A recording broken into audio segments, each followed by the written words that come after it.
میرے بھائی یہ دین نبوی نہیں ہے، یہ دین محمدی نہیں ہے، یہ دین رسول نہیں ہے، یہ بدعتوں کا دور ہے، یہ بدعت والوں کا دین ہے، یہ باباؤں کا دین ہے، یہ ان لوگوں کا دین ہے جو اس دین سے ان کا کوئی واسطہ نہیں ہے۔ اس دین کو بدنام کرنے کے لیے پتہ نہیں کس کس حضرت نے اپنے اپنے ملفوظات، کس کس حضرت نے اپنے اپنے فتاوے لکھے۔ جو نبی پاک کا سچا عاشق ہوتا ہے، سچا دیوانہ ہوتا ہے، سچا رسول عاشق ہوتا ہے، وہ کبھی کسی حضرت کے ملفوظات کو نہیں مانتا، وہ کبھی کسی حضرت کے فتاوے کو نہیں مانتا، وہ قرآن و سنت کو پہ چلنے والا ہوتا ہے، قرآن و سنت کی ماننے والا ہوتا ہے۔ آج دنیا میں کامیاب اللہ کو ماننے والا نہیں ہے، اللہ کی ماننے والا ہے۔ آج دنیا میں کامیاب رسول اللہ کی حدیثوں کو سننے والا نہیں ہے، رسول اللہ کی حدیث کو سن کر اس پہ اپنی آواز سے بند کر کر اس پہ عمل کرنے والا جنتی ہے۔ اے نوجوانوں، اس دنیا کو گمراہ نہ کریں۔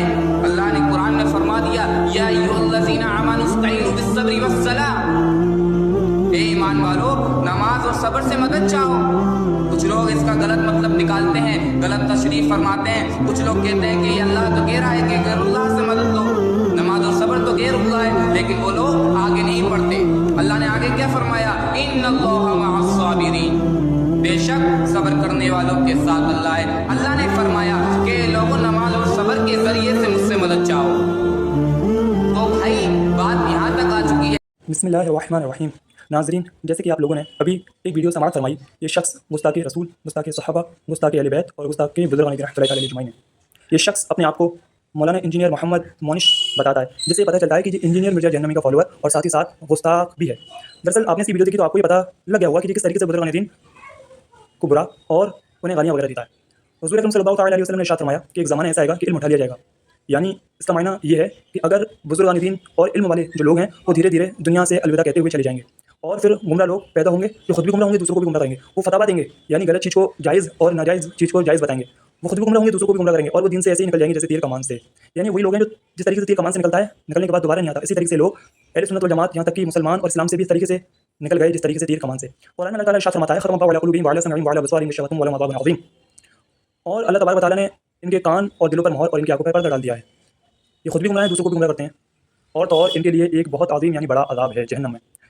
یہ شخص صحابہ کرام کی توہین کرتے ہوئے اور بزرگان دین کی توہین کرتے ہوئے کہتا ہے کہ آج کا جو دور ہے وہ باباؤں کا دور ہے، یہ باباؤں کا دور ہے، یہ نبی کا دور نہیں ہے، اور ساتھ ہی ساتھ ایک جملہ بولتا ہے کہ آج جو اللہ کو مانے وہ کامیاب نہیں ہے بلکہ جو اللہ کی مانے وہ کامیاب ہے۔ تو ذرا میں اس کا خلاصہ کر کے آپ کو بتاؤں کہ حضور اکرم صلی اللہ تعالیٰ علیہ وسلم نے ارشاد فرمایا کہ 3 زمانے، یعنی میرے بعد والوں کا اور ان کے بعد والوں کا زمانہ بہتر زمانہ ہے، یہ ہمیں حضور صلی اللہ تعالیٰ علیہ وسلم نے بتایا۔ اب میں آپ کو ایک چیز بتاؤں کہ سیدنا امام اعظم رضی اللہ تعالیٰ عنہ جو ہیں، انہوں نے صحابہ کرام کی زیارت کی، اور یہاں تک کہ حضور اکرم صلی اللہ تعالیٰ علیہ وسلم کے ارشادات بھی سنے۔ یعنی امام اعظم رضی اللہ تعالیٰ عنہ جو ہیں، انہوں نے صحابہ کرام کے ذریعے حضور صلی اللہ تعالیٰ علیہ وسلم کی حدیثیں سنی اور صحابہ کی بھی زیارت کی۔ ایک روایت میں آتا ہے کہ امام اعظم ابو حنیفہ نے لگ بھگ 70 یا 80 صحابہ کی زیارت فرمائی، اور آپ نے اہل سنت والجماعت یہاں تک کہ تمام مسلمانوں کو وہ مسائل نکال کر دیے جو شاید آج تک کوئی نہ نکال سکے، نہ نکال پائے۔ آپ نے وہ مسائل اہل سنت والجماعت کو دیے۔ ایک قول کے مطابق آپ نے 12,73,000 سے زیادہ مسائل ہم اہل سنت والجماعت کو نکال کر دیے۔ اب میں آپ کو یہ بتاؤں کہ حضور فرما رہے ہیں کہ 3 زمانے بہترین ہیں، میرے بعد والوں کا اور ان کے بعد والوں کا۔ تو امام اعظم جو ہے وہ تیسرے زمانے کے ہیں، یعنی کہ آپ تابعین ہیں، اور آپ نے صحابہ کراموں کی زیارت فرمائی۔ اور یہ شخص کہتا ہے کہ آج کا دور باباؤں کا دور نہیں ہے، آج کا دور ان صوفیوں کا دور نہیں ہے، آج کا دور ان لوگوں کا دور نہیں ہے، بلکہ یہ غیر مقلد ہے، اور یہ انڈائریکٹلی امام اعظم ابو حنیفہ کو بھی برا کہتا ہے۔ تو ذرا یہ بتاؤ کہ حضور جس کے بارے میں فرمائیں، جس دور کے بارے میں فرمائیں کہ دور بہت اچھا ہے، اسے یہ شخص برا کہے تو سوچو یہ کس میں سے ہے۔ اور وہیں حضور دوسری ارشاد فرماتے ہیں، مشکات کی حدیث ہے کہ جس نے مجھے دیکھا اور میرے دیکھنے والوں کو دیکھا وہ کبھی بھی جہنم میں نہیں جائے گا، یعنی جہنم کی آگ اسے نہیں چھوئے گی۔ یعنی جس نے مجھے دیکھا یعنی حضور کو دیکھا، اور حضور کے دیکھنے والوں کو دیکھا یعنی صحابہ کو دیکھا، وہ تابعین کبھی بھی جہنم میں نہیں جائیں گے، وہ تینوں ہی جنتی ہیں۔ اب یہ شخص جو ہے انہیں انڈائریکٹلی برا بلا کہتے ہوئے جہنم کا قرار دیتا ہے۔ آئیے کچھ ایک نظر امام اعظم ابو حنیفہ پہ چلتے ہیں، یہاں تک کہ ہم حنفی کے لیے کیا خوشخبری ہے یہ بھی میں آپ کو بتا دوں۔ سیدنا امام اعظم رضی اللہ تعالیٰ عنہ نے اپنی زندگی میں 55 حج کیے۔ جب آخری بار حج کی سعادت حاصل کی تو خدائے تعالیٰ نے آپ کو یہ صرف بخشا کہ خدام کعبہ مشرفہ نے آپ رضی اللہ تعالیٰ عنہ کی خواہشات پر باب الکعبہ کھول دیا، یعنی کعبے کا دروازہ کھول دیا۔ آپ رضی اللہ تعالیٰ عنہ اس کے اندر داخل ہوئے اور بیت اللہ کے 2 ستونوں کے درمیان کھڑے ہو کر 2 رکعات میں پورا قرآن پاک ختم کیا، پھر دیر تک رو رو کر مناجات کرتے رہے۔ آپ رضی اللہ تعالیٰ عنہ مشغول دعا تھے کہ بیت اللہ کے ایک گوشے یعنی کونے سے آواز آئی، تم نے اچھی طرح ہماری عفت یعنی پہچان حاصل کی اور خلوص کے ساتھ خدمت کی، ہم نے تم کو بخشا، اور قیامت تک جو تمہارے مذہب پر ہوگا یعنی تمہاری تقلید کرے گا اس کو بھی بخش دیا۔ در مختار جلد نمبر 1 صفحہ 126۔ الحمدللہ عز وجل، ہم کس قدر خوش نصیب ہیں کہ سیدنا امام اعظم رضی اللہ تعالیٰ عنہ کا دامن کرم ہمارے ہاتھ میں آیا۔ کہ وہ امام اعظم ابو حنیفہ جو 55 حج کریں اور رو رو کر دعا کریں، 2 رکعت میں پورا قرآن پاک مکمل کریں، وہ امام اعظم ابو حنیفہ کہ اللہ تعالیٰ فرما رہا ہے کہ تم نے اچھی طرح ہماری معرفت یعنی پہچان حاصل کری اور ہم نے تمہیں تو بخشا اور تمہارے ساتھ ساتھ جو تمہاری تقلید کرنے والا ہے ہم نے اسے بھی بخش دیا الحمدللہ. یعنی ہمیں ہمارے امام اعظم ابو حنیفہ شہنشاہ صلی اللہ تعالیٰ علیہ وسلم کا بے حد لطف و کرم تھا کہ مدینہ منورہ میں جب آپ رضی اللہ تعالیٰ عنہ نے سرکار صلی اللہ تعالیٰ علیہ وسلم کے روزہ پر نور پر اس طرح سلام عرض کیا السلام علیکم یا سید المرسلین تو روزہ انور سے جواب کی آواز آئی وعلیکم السلام یا امام المسلمین. یعنی حضور صلی اللہ تعالیٰ علیہ وسلم کو جب امام اعظم نے سلام کیا تو وہاں سے خود آواز آئی کہ السلام علیکم یا امام المسلمین تم پر بھی سلامتی ہو مسلمانوں کے امام تمہارے دربار کا گدا ہوں میں سائل عشق مصطفیٰ ہوں کرو کرم بحر غوث اعظم امام اعظم ابو حنیفہ. سیدنا امام اعظم نے جب تحصیل علم سے فراغت حاصل کر لی تو گوشہ نشینی کی نیت فرمائی. ایک رات جناب رسالت صلی اللہ تعالیٰ علیہ وسلم کے خواب میں زیارت ہوئی.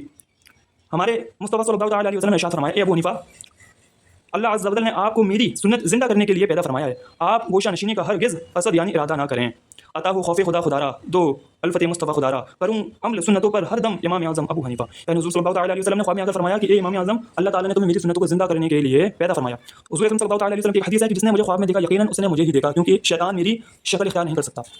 اب یہ ہو گئے کچھ واقعات. اب میں آپ کو امام اعظم ابو حنیفہ رضی اللہ تعالیٰ عنہ کا تقویٰ بتاتا ہوں کہ آپ کا تقویٰ کیسا تھا.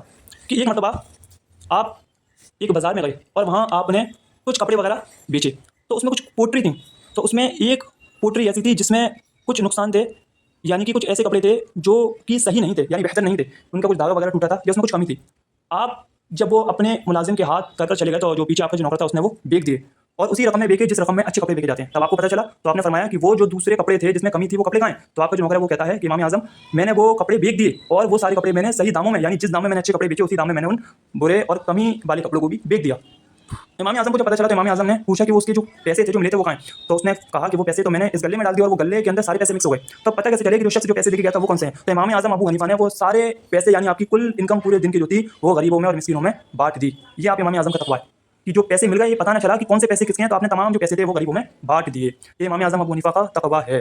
اور بے شمار ایسی روایت ہے جس میں امام اعظم ابو حنیفہ کا تقویٰ پتہ چلتا ہے. اب میں خلاصہ کرتے ہوئے آپ کے پاس آؤں کہ جس طریقے سے یہ شخص کہتا ہے کہ ملفوظات اور فتاوا وغیرہ تو اس پہ میں نے ایک الگ سے ایک ویڈیو بنائی ہے کہ ملفوظات کے اندر جو روایت ہے اسے کس طریقے سے دوسری ڈیکوڈنگ کر کے پیش کیا جاتا ہے. تو آپ اسے دیکھیں. ملفوظات میں جو اعلیٰ حضرت نے بات لکھی ہے اس کا معنی یہ ہے کہ حضور صلی اللہ تعالیٰ علیہ وسلم کی بیویاں ان کی قبر میں آتی ہیں اور وہ حضور کی خدمت کرتی ہیں. فراز اللغات وغیرہ جو ڈکشنری ہیں اس میں بھی شب باسی سے مراد دین کا قیام یعنی رات کا قیام ہے. اب آئیے چلتے ہیں کہ جس طریقے سے اس نے بتایا تو میں آپ کو ایک بات بتاتا ہوں. قرآن میں اللہ تعالیٰ ارشاد فرماتا ہے سورہ فاتحہ آیت نمبر 5 میں اہدنا الصراط المستقیم ہمیں سیدھے راستے پر چلا. اللہ تعالیٰ کی ذات و صفات کی معرفت کے بعد اس کی عبادت اور حقیقی مددگار ہونے کا ذکر کیا گیا اور اب یہاں اس ایک دعا سکھائی جا رہی ہے کہ بندہ یوں عرض کرے کہ اللہ عز و جل تو نے اپنی توفیق سے ہمیں سیدھا راستہ دکھایا اب ہماری اس راستے کی طرف ہدایت میں اضافہ فرما اور ہمیں اس پر ثابت قدم رکھ. صراط مستقیم سے مراد عقائد کا سیدھا راستہ ہے جس پر تمام انبیاء کرام چلے یا اس سے مراد اسلام کا سیدھا راستہ ہے جس پر صحابہ کرام اور رضی اللہ تعالی عنہم بزرگان دین اور اولیاء اعظام رحمۃ اللہ تعالی علیہ چلے جیسا کہ اگلی آیت میں موجود بھی ہے. اور یہ راستہ اہل سنت کا ہے کہ آج تک اولیاء کرام رحمۃ اللہ تعالی علیہ ہم صرف اسی مسلک اہل سنت میں گزرے ہیں اور اللہ تعالیٰ نے انہی کے راستے پر چلنے اور انہی کے راستے پر ساتھ ہونے کا فرمایا ہے. فرمانے والی تعالیٰ یا ایھا الذین آمنوا اتقوا اللہ وکونوا مع الصادقین اے ایمان والو اللہ سے ڈرو اور سچوں کے ساتھ ہو جاؤ. اب یہ شخص کہتا ہے کہ یہ دور جو ہے وہ باباؤں کے ماننے کا نہیں یعنی بزرگان دین کا ماننے کا نہیں جبکہ اللہ تعالیٰ جو ہے قرآن میں اس طریقے سے آیا ہے کہ جو اولیاء کرام اور جو نیک بندے ہیں ان کے ساتھ ہو جاؤ. حضرت انس رضی اللہ تعالیٰ عنہ سے روایت ہے کہ سید مسلم صلی اللہ تعالیٰ علیہ وسلم نے ارشاد فرمایا بے شک میری امت کبھی گمراہی پر جمع نہیں ہوگی اور جب تم لوگوں میں اختلاف دیکھو تو تم پر لازم ہے کہ سواد اعظم یعنی مسلمان کی بڑی گروہ کے ساتھ ہو جاؤ. تو آج الحمدللہ اہل سنت والجماعت سنی حنفی ہم جو اہل سنت والجماعت والے ہیں وہ تمام لوگوں میں سب سے زیادہ ہیں یعنی ہم ہی وہ لوگ ہیں جو سواد اعظم کی کیٹیگری میں آتے ہیں. حضرت عبداللہ بن عمرو رضی اللہ تعالیٰ عنہما سے روایت ہے کہ نبی کریم صلی اللہ تعالیٰ علیہ وسلم نے ارشاد فرمایا بنی اسرائیل 72 فرقوں میں تقسیم ہو گئے اور میری امت 73 فرقوں میں تقسیم ہو جائے گی ان میں سے ایک کے علاوہ جہنم میں داخل ہوں گے یعنی ایک کو چھوڑ کر تمام جو جہنم میں داخل ہوں گے. صحابہ کرام رضی اللہ تعالیٰ عنہم نے عرض کیا رسول اللہ صلی اللہ علیہ وسلم نجات پانے والا فرقہ کون سا ہے. ارشاد فرمایا وہ اس طریقے پر ہوگا جس پر میں اور میرے صحابہ. یہ ترمذی کی حدیث ہے. حضور فرماتے ہیں کہ وہ جماعت جو میرے اور میرے صحابہ کی سنتوں پر عمل کرے وہ جنتی ہوگی. تو وہ جماعت یعنی ایک لفظ لیا جماعت اور میرے اور میرے صحابہ کی سنتوں پر عمل کرے گی تو اس سے نکلا جماعت اور سنت. تو الحمدللہ یہ پورا ہوا اہل سنت والجماعت جو الحمدللہ ہمیں یاد رہے کہ اللہ تعالیٰ نے ہدایت حاصل کرنے کے بہت سے راستے عطا فرمائے ہیں جن میں سے چند یہ ہیں. انسان کی ظاہری باطنی صلاحیتیں انہیں استعمال کر کے وہ ہدایت حاصل کر سکتا ہے. آسمان زمین میں اللہ تعالیٰ نے قدرت و خدا اور ایسی ایسی دلیل دی ہیں کہ آدمی اس میں غور و فکر کر بھی ہدایت حاصل کر سکتا ہے. آیت اہدنا الصراط المستقیم سے معلوم ہونے والے کچھ احکام. ہر مسلمان کو اللہ تعالیٰ سے سیدھے راستے پر ثابت قدم کی دعا مانگنی چاہیے کیونکہ سیدھا راستہ منزل مقصد تک پہنچاتا ہے اور ڈھیر سارے مقصود تک نہیں پہنچاتا. اللہ تعالیٰ ارشاد فرماتا ہے کہ عقل والے اس طرح دعا مانگے ربنا لا تزغ قلوبنا بعد اذ هديتنا وهب لنا من لدنك رحمة انك انت الوهاب.